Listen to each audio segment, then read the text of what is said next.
हरिः ॐ श्री सच्चिदानंद सद्गुरु साईनाथ महाराज की जय. Chapter 27. Favor shown by giving Bhagavat and Vishnu Sahasranam, Dikshit's Vittal Vision, Gita Rahasya, Kapardes. This chapter describes how Sai Baba favored his devotees by granting them religious books after he had touched and consecrated them for Parayan and certain other matters. Preliminary. When a man takes a plunge into sea, he gets the merit of bathing in all the tirthas and sacred rivers.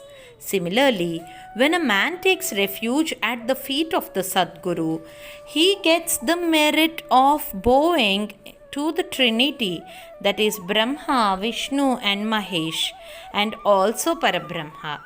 Victory be unto Sri Sai, the wish-fulfilling tree and the ocean of knowledge, who gives the self-realization.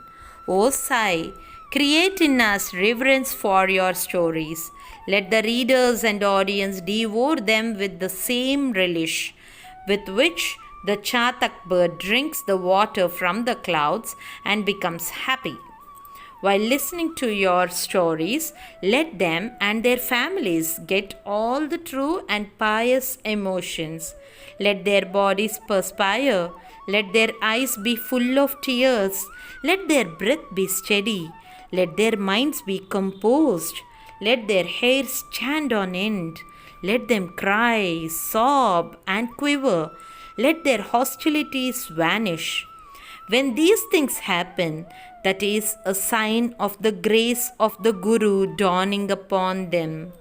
When these emotions grow in you, the Guru is most pleased and will certainly lead you on the path of self-realization.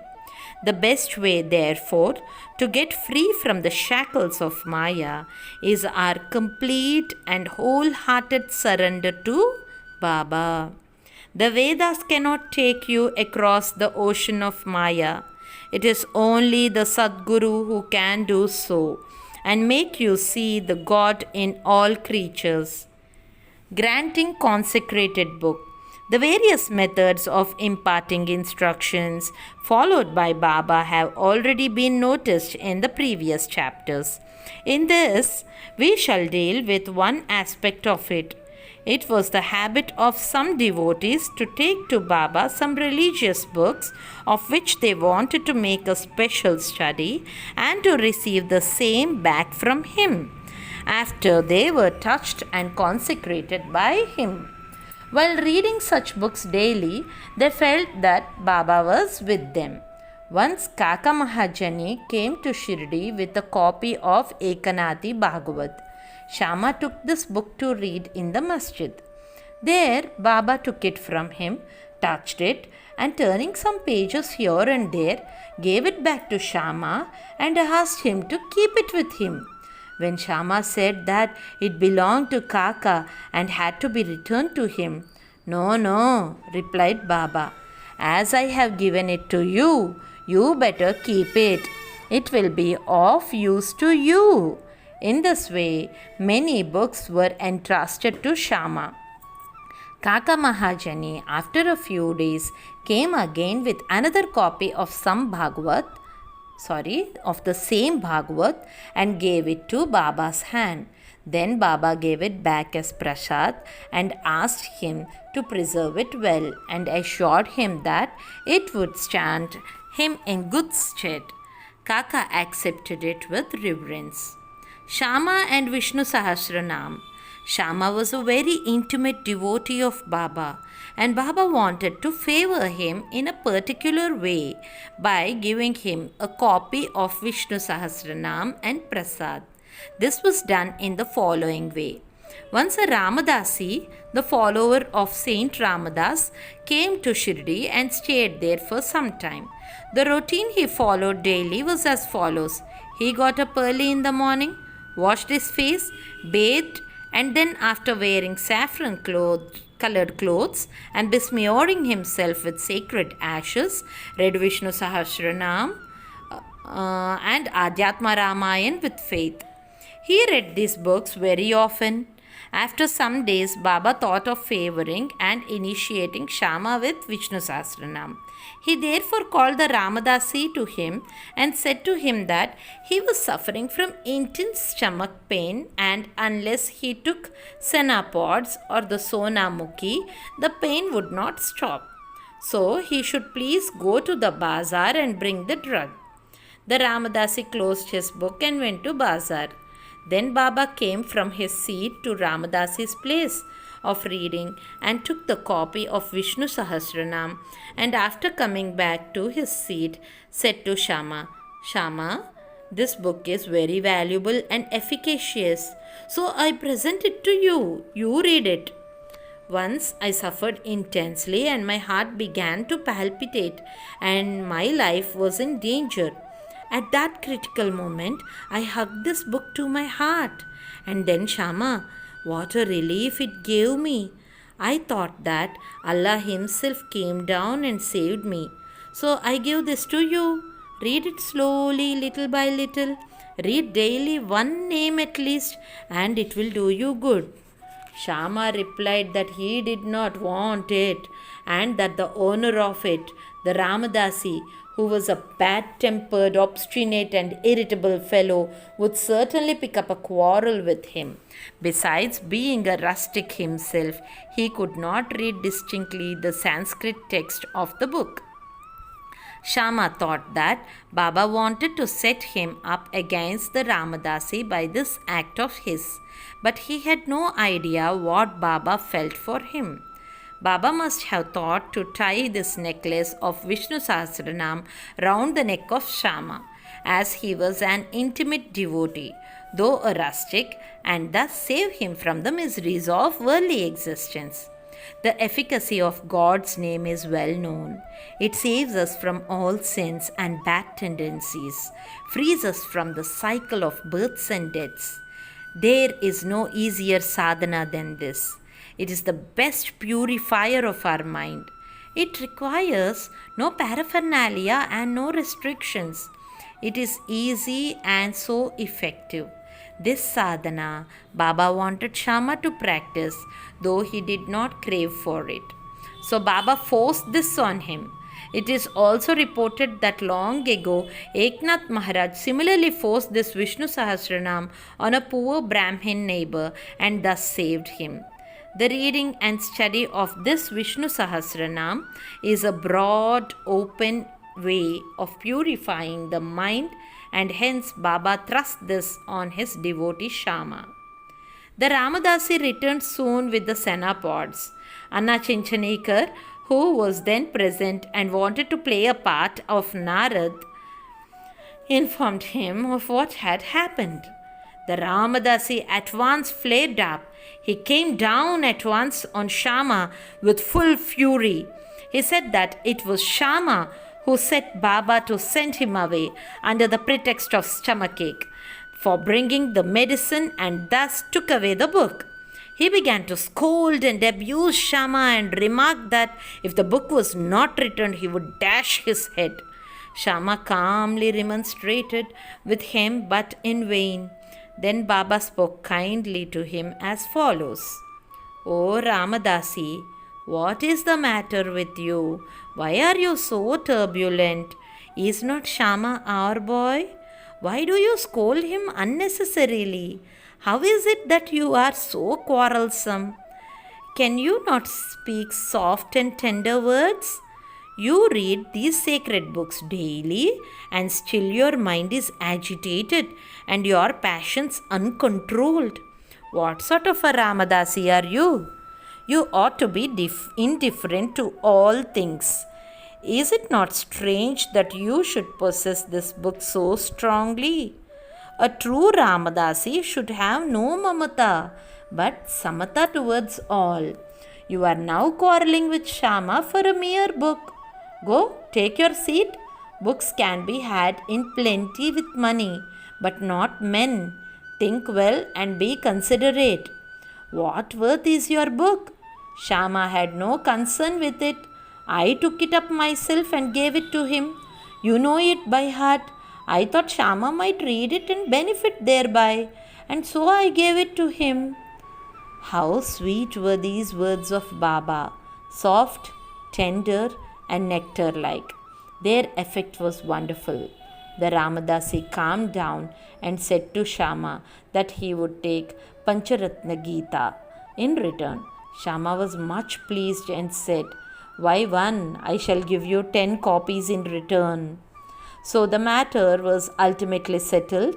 The question of consideration is, why should the Ramadasi press for Pancharatni Gita, a book for which he never cared to know, and why should he, who daily read religious books in the masjid in front of Baba, quarrel with Shama before him? We do not know how to apportion the blame and whom to blame. We only say that had this incident not happened, the importance of the subject, the efficacy of God's name, and the significance of Vishnu Sahasranam would not have been brought home to Shama. So, we see that Baba's method of teaching and initiating was unique. In this case, Shama did gradually study the book and mastered its contents to such an extent that he was able to explain it to Professor G.G. Narke, M.A. of the College of Engineering, Pune, the son-in-law of Sriman Bhoti and a devotee of Baba. Vittal Vision. One day while Kaka Sahib Dikshit was in meditation after his morning bath in his Vada at Shirdi, he saw a vision of Vittal. When he went to see Baba afterwards, Baba asked him, "Did Vittal Patil come? Did you see him? He is very elusive. Hold him fast.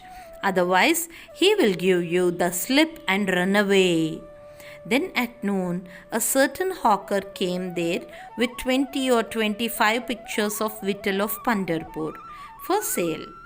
Mr. Dikshit was surprised to see that the form of Vittal he saw in his meditation exactly tallied with that in the picture, and he was also reminded of Baba's words.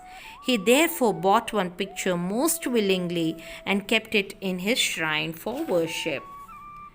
Gita Rahasya. Baba always loved those who studied Brahma Vidya, the metaphysics, and encouraged them. To give an instance, once Bapu Sahib Jog received a post parcel. It contained a copy of Gita Rahasya by Lokmanya Tilak. Taking it under his armpit, he came to the masjid and prostrated before Baba. When the parcel fell at Baba's feet, Baba inquired what it was. It was opened then and there, and the book was placed in Baba's hand. He turned some pages here and there for a few minutes and took out a rupee from his pocket, placed it on the book, and handed the same with the rupee to Jog and said to him, "Read this completely and you will be benefited." Mr. and Mrs. Kapade. Let us close this chapter with a description of the Kapades. Once Dada Saheb Kapade came with his family and lived in Shirdi for some months. Dada Saheb was not an ordinary man. He was an affluent and the most famous advocate of Amravati at Berar and was a member of the Council of State Delhi. He was intelligent and a very good speaker. Still, he dared not open his mouth before Baba. Most devotees spoke and argued with Baba off and on, but only three, the Kapade, Nulkar and Bhoti, kept always silent. They were meek, modest, humble and good-natured. Dada Saheb, who was able to expound Panchadasi to others, uttered no word when he came to masjid before Baba. A man, however learned he may be, even in Vedas, fades away before one who has realized Brahma and becomes one with it. Learning cannot stand before self-realization. Dada Saheb stayed for 4 months, but Mrs. Kapade stayed for 7. Both were highly pleased with their Shirdi stay. Mrs. Kapade was faithful and devout and loved Baba deeply. Every noon she brought Naivedya herself to the masjid, and after it was accepted by Baba, she used to return and take her meals. On seeing her steady and firm devotion, Baba wanted to exhibit it to others. One noon, she brought a dish containing sanja, puris, rice, soup, and kheer, and other sundry articles to the masjid. Baba, who usually waited for hours, got up at once, went up to his seat, and removing the cover from the dish, began to partake of the things zealously. Shama then asked him, "Why this partiality? At times you throw away dishes of others and do not care to look at them. But this appeals to you earnestly. Why is this dish brought by this lady so sweet? This intrigues us." Baba then explained, "This food is really extraordinary. In former birth, this lady was a merchant's fat cow, yielding much milk. Then she disappeared and took birth in a gardener's family, then in a Kshatriya family, and married a merchant. Then she was born in a Brahmin family. I saw her after a very long time. Let me take some sweet morsels of love from her dish." After saying this, Baba did full justice to her dish, washed his mouth and hands, belched out, and as he was fully satisfied and resumed to his seat. Then she bowed down and began to shampoo Baba's legs, and he began to talk with her and knead her arms, which were shampooing his legs. On seeing this reciprocal service, Shama began to joke and said, "It is going on well. It is a wonderful sight to see God and his Bhakta serving each other." After being pleased with her sincere service, Baba asked her in low and fascinating tone to chant "Raja Ram, Raja Ram," then and always, and said, "If you do this, your life's object will be achieved. Your mind will attain peace, and you will be immensely benefited." To persons unfamiliar with spiritual matters, this might appear as a polite gesture, but really it was not so. It was a case of what is technically called Shaktipat, that is, transference of power from the Guru to the disciple. How effective were Baba's words! In an instant they pierced her heart and remained there. This case illustrates the nature of the relations that should subsist between the Guru and the disciple. Both should love and serve each other as one. There is no distinction nor any difference between them. Both are one, and one cannot live without the other. The disciple placing his head at the Guru's feet is a gross or outward vision really, and internally they are both one and the same. Those who see any difference between them are yet unripe and not perfect. Woe to Sri Sai, peace be to all. And before we conclude this chapter, let us recollect of one Baba's quote. "Don't be idle, work, utter God's name, and read the scriptures." End of chapter 27.